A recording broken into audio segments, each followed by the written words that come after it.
DRG Kids। कहानी 9 पुतले। बहुत समय पहले रतनगढ़ राज्य में चित्रसेन नाम का एक मूर्तिकार था। उसकी बनाई हुई मूर्तियां एकदम जीवित लगती थीं। ऐसा लगता था मानो अभी बोल पड़ेंगी। दूर दूर तक उसकी मूर्तियों की चर्चा थी। देश विदेश से लोग उसकी मूर्तियां देखने आते थे। उसकी कलाकारी बहुत अद्भुत थी। राज्य में उसका बहुत सम्मान था। एक दिन जब दरबार लगा हुआ था तो महाराज ने कहा, हमें बहुत प्रसन्नता है कि चित्रसेन जैसे मूर्तिकार हमारे दरबार में हैं। इनकी ख्याति दूर दूर तक है। इन्होंने हमारे राज्य का गौरव बढ़ाया है। जी हाँ महाराज, चित्रसेन जी जैसा मूर्तिकार पूरे देश में कोई नहीं है। ये हमारे लिए सम्मान की बात है कि ये हमारे राज्य में है। हमने आज की सभा इसलिए बुलाई है क्योंकि हम एक विषय में सभी राज दरबारियों का विचार जानना चाहते हैं। जी महाराज, कहिए आप क्या कहना चाहते हैं। हमारे मूर्तिकार चित्रसेन ने पूरे देश में ख्याति प्राप्त कर ली है। हम चाहते हैं कि चित्रसेन जी हमारे 9 रत्नों की उपाधि में शामिल हो जाएं। कहिए मंत्री जी, क्या विचार है आपका? महाराज, आपने बिल्कुल उचित फरमाया है। हमारे राज दरबार के लिए ये गौरव की बात होगी। सभी राज दरबारी अपनी सहमति देते हैं। महाराज कहते हैं, चित्रसेन जी, आज से आप हमारे 9 रत्नों में से एक हैं। महाराज, मैं आपका बहुत आभारी हूं। इसके बाद चित्रसेन की चर्चा और भी तेजी से बढ़ने लगी। हर तरफ चित्रसेन की बात होती थी। रतनगढ़ की प्रजा को अपने मूर्तिकार पर बड़ा गौरव था। ऐसे ही एक दिन कुछ लोग आपस में बात कर रहे होते हैं। सुना तुमने, चित्रसेन जी को महाराज ने 9 रत्नों में शामिल कर लिया है। हाँ भाई, महाराज ने एकदम सही किया है। हमारे चित्रसेन जी ने देश विदेश में हमारे राज्य का मान बढ़ाया है। इस तरह हर तरफ चित्रसेन की चर्चा थी। लेकिन धीरे धीरे चित्रसेन में घमंड आने लगा। वो अब राज दरबारियों से भी घमंड में बात करता था। एक बार किसी विषय पर दरबार में चर्चा हो रही थी। हाँ तो चित्रसेन जी, आप भी इस बारे में अपना मत रखिए। आपका क्या कहना है? मंत्री जी, इन फिजूल बातों के लिए मेरे पास कोई मत नहीं है। और वैसे भी ये मेरा काम नहीं है। मेरा समय बहुत कीमती है। मैं चलता हूँ। चित्रसेन महाराज को प्रणाम करके वहां से चले जाते हैं। मंत्री और बाकी दरबारियों को चित्रसेन का उठकर जाना पसंद नहीं आता। महाराज, चित्रसेन को ऐसे उठकर नहीं जाना चाहिए था। ये दरबार का अपमान है। मंत्री जी, आप परेशान ना हो। चित्रसेन जी कलाकार हैं और कलाकार का मिजाज ऐसा ही होता है। आप उनकी बातों को गंभीरता से ना लें। महाराज की बात सुनकर मंत्री और बाकी दरबारी गण शांत हो जाते हैं। लेकिन इधर चित्रसेन दिन प्रतिदिन और घमंडी होता जा रहा था। एक दिन जब एक व्यक्ति चित्रसेन के पास आया, चित्रसेन जी, मुझे माँ दुर्गा की मूर्ति बनवानी है। देखिए केशव जी, देवी देवताओं की मूर्ति बनाने के लिए बहुत से मूर्तिकार हैं। आपको मेरे पास आने की जरूरत नहीं थी। आपकी बात सही है, मूर्तिकार तो बहुत मिल जाएंगे, लेकिन आप जैसी मूर्ति कोई नहीं बना पाएगा। ठीक है, लेकिन अभी मेरे पास समय नहीं है। मुझे कल मूर्तियां बनानी हैं। जब मेरे पास समय होगा तब आप आइएगा। केशव निराश होकर चला जाता है। उधर स्वर्ग में बैठे यमराज ये सब देख रहे होते हैं। वो विश्वकर्मा जी से कहते हैं, ये मनुष्य बहुत घमंडी हो गया है। जैसे जैसे इसकी कीर्ति बढ़ रही है, वैसे वैसे इसका घमंड भी बढ़ रहा है। इतना घमंड तो कभी आपने भी अपनी शिल्प कला पे नहीं किया। यही तो मानव होने का सबसे बड़ा अवगुण है। जिसको जितना धन दौलत और यश मिलती है, वो उतना ही अहंकारी हो जाता है। तो क्या अब हमें इसे स्वर्ग बुलाना चाहिए? चित्रसेन का आचरण देखकर लगता है कि अब उसका पृथ्वीलोक का कार्यकाल पूरा हो गया है। अब वो अपने घमंड के आगे किसी को कुछ नहीं समझ रहा। तो अब तो मुझे उसका घमंड तोड़कर उसे यहाँ लाना ही होगा।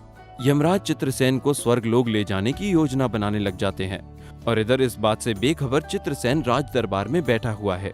आज हमारे दरबार में विश्व ज्ञानी स्वामी जी उपस्थित हुए हैं। हमारा राज्य धन्य हो गया है।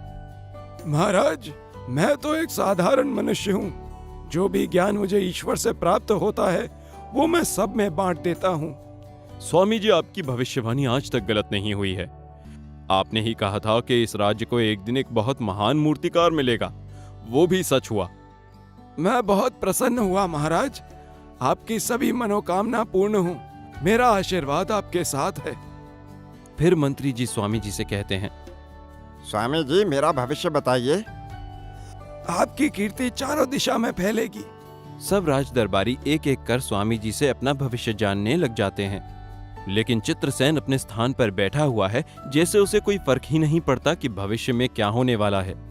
तब महाराज कहते हैं, चित्रसेन जी, क्या आपको अपना भविष्य नहीं जानना? महाराज, मेरा भविष्य मैं खुद बनाता हूँ। आज तक मुझे जो भी मिला है वो मेरी मेहनत से ही मिला है। मेरा भविष्य कोई और नहीं बता सकता। ये बात सुनकर महाराज और सभी राज दरबारियों को बुरा लगता है, लेकिन स्वामी जी मुस्कुराकर कहते हैं, आप बिल्कुल उचित कह रहे हैं। आपका भविष्य आप ही बनाएंगे। लेकिन क्या आपको पता है कि आपके भविष्य में क्या होने वाला है?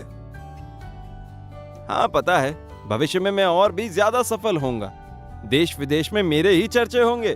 धन संपत्ति का अंबार लग जाएगा। देश विदेश में तो आपके चर्चे आज भी हैं। धन दौलत तो आज भी आपके पास बहुत है।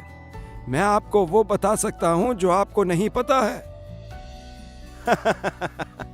ऐसा आप क्या बता सकते हैं जो मुझे नहीं पता? जरा बताइए तो। उसके लिए मुझे आपकी हथेली की रेखाएं देखनी होंगी।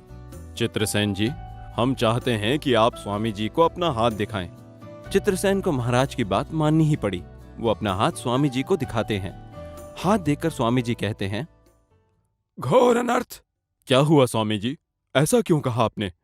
महाराज, मैं ये देख रहा हूँ कि आज से 21वें दिन चित्रसेन जी की मृत्यु हो जाएगी।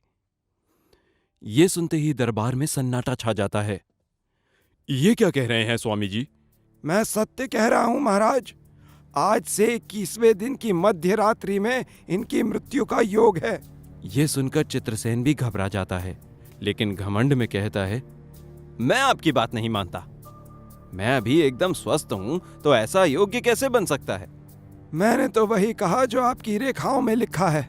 स्वामी जी चले जाते हैं। धीरे धीरे दिन बीतने लगे, लेकिन जैसे जैसे दिन बीतते हैं चित्रसेन का भय बढ़ने लगा। उसने यमराज को चकमा देने की एक योजना बनाई। मुझे मृत्यु देना इतना आसान नहीं है। मैं चित्रसेन हूं। अपना भविष्य मैं खुद लिखूंगा। यह सोचकर उसने अपनी शक्ल के 9 पुतले बनाए और 21वें दिन उनको अपने शयन कक्ष में अपने साथ ही सुलाया। सब बिल्कुल एक जैसे ही थे। इसमें से असली चित्रसेन को पहचान पाना बिल्कुल असंभव था। अब मैं इन पुतलों के बीच में आराम से सो जाता हूँ। यमराज जब आएंगे तो मेरे बदले इन पुतलों में से किसी एक को ले जाएंगे। अपने घमंड में चूर चित्रसेन सो जाता है। जब यमराज उसे लेने आते हैं तो एक जैसे 10 चित्रसेन सोता देख दंग रह जाते हैं। ये क्या? 10 चित्रसेन? इसमें से असली चित्रसेन कौन है? ये तो बड़ी कठिन समस्या हो गई। अगर मैं गलत चित्रसेन को ले गया तो बहुत मुश्किल हो जाएगी।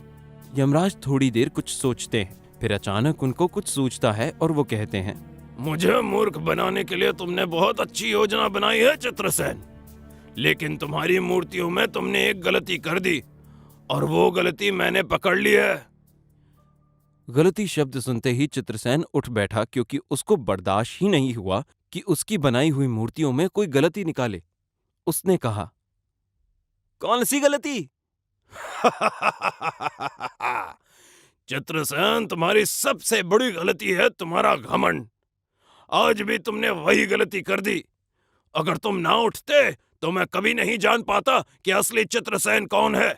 तुम्हारा घमंड ही तुम्हारी मृत्यु का कारण बना। अब चलो मेरे साथ। फिर यमराज चित्रसेन को अपने साथ ले जाते हैं। इसीलिए कहते हैं, घमंड अच्छा नहीं होता।